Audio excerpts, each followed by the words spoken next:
The New York Times called my next guest one of the most admired men in the field of seduction and the world's greatest pickup artist. His new book is The Mystery Method, How to Get Beautiful Women into Bed. Please welcome Msytery.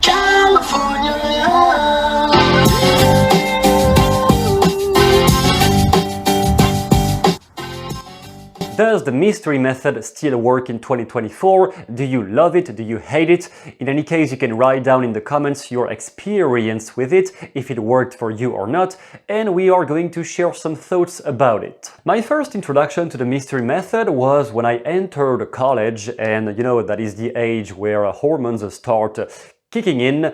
Before that, in high school, I thought girls were just uninteresting and just dumb, and I didn't even want to speak to them. But deep down, I still had sexual frustrations like every teenager that I was not really listening to. And arrived in college, it was like the ticking clock in my head and in my genitals, explaining, no, it is time, you have to learn this. Initially, when I saw all those models that Msytery had put out and Strauss, I really thought somebody had broken the code I could not break. I could not figure out how to break. Because when I was talking to girls, it basically didn't end up well in any situation or in any way. And there I was exposed to stories and apparently methods that could get the type of results I was unable to get. And I know the opinions on that kind of topic are usually very extreme. Either people hate it, they say it is a scam, or they love it and they say it saved their life. Usually it is pretty extreme, almost like in politics, and I don't really want to get into some useless debate, so I won't preach that this is great or this is trash. I will just share with you one story in my experience that I think reflect the important matter into all of those seduction methods. After one initial year using the mystery method and trying openers and approaching groups of girls, I could see small results, not big ones, but small results. But by the end of 1 year studying this stuff, I finally had one girlfriend for the first time of my life. I had never experienced that. It was pretty rejuvenating, to say the least, and I thought, this is great. Now I know I have been improving myself in the right way. Just a few days later, after this happened, after I had my first night with my first girlfriend, just a few days later, I entered a small library that was located just near my university, and that library was specialized in psychology books. The owner of that library seemed like an introvert, not really somebody nice to talk to. He was kind of bitter and sometimes even angry with people passing by in the shop, and I could witness one entire space in the library was dedicated to dating and relationships books. Someday, I witnessed there was something about Msytery or Strauss or some pickup artist stuff, and a guy was passing by and he was asking the owner about books like that, about seduction books.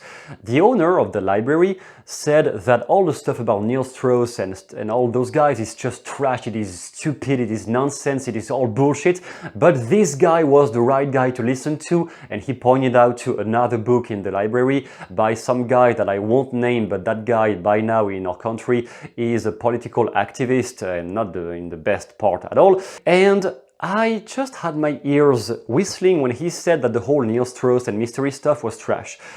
And I kind of interrupted the conversation and put myself in it and asked, what do you mean by that exactly? Because in my head I had just experienced great results with that. So I thought, why is he criticizing that so much? And he did not even really had any specific reasons. He just tried it once, one time. He did not get the results he was expecting, and now he said it was trash, complete trash. And I could relate with my first experience. Yes, the first time I approached using an opinion opener from Msytery, yes, it was not good at all. The girl didn't even respond to me. Fine, but I didn't stop there. I kept going until I get results, and I realized he just didn't even give it a second try. He just did not believe in it. What that made me realize, after years of remembering that story and other things I saw also in the business world, where people try some make money online thing one time, doesn't get don't get results, and then they stop, that is kind of the same pattern. To me, it is not about does it work or not, it is more about which story do you tell yourself about your capacity in succeeding with any kind of method. Because from my perspective, that guy, the owner of the library, who was just a sad introvert who didn't really like people in general, from what I could see, he just told himself a story that, well, it is bullshit, it's not going to work anyway. So he did not even try. And on the opposite, I was fascinated about all this stuff. I loved the whole artist, the word artist into pickup artist. I initially was attracted to that. Then I acknowledged there are many bad sides to this world, but I could find a lot of value in it. The story I told myself was, this is gonna be awesome. The story he told himself is, this is bullshit, I don't even want to learn anything about that. In the end, you just get what you expected. So whether you believe in the mystery method or in speed seduction or in any kind of dating method out there, whether you believe in it or not, I think the more important question is, what are the reasons you tell yourself to justify that it is not going to work or that it is not going to work for you? If you have any reasons in your head explaining that this is bullshit, it's not going to work, what are they specifically? And how do you know they are true? Have you even tried it? Ultimately, I think everyone is just developing their own ways of seducing, of being more social, of being more captivating when you speak, which is called game.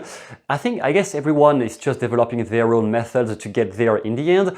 Personally, I found more value down the road into speed seduction and the Ross Jeffries and LP stuff. That is just me. That doesn't mean it is the right thing for everyone. That was what was the most useful for me. But the initial stepping stones I used were coming more from the mystery method and the book The Game. Now, if you are interested in learning how I developed my skills and how I got past the level of just talking to a girl to actually seducing her and being able to sleep with her once she's attracted, obviously, and how to form a relationship, I have outlined this in a method you can find down below. I called this the 9 themes of conversation to get her attracted immediately. That is just my 2 cents on the topic. You can check this or you can not check it as you want, as you wish. There's no obligation. It is down below if you want to check this.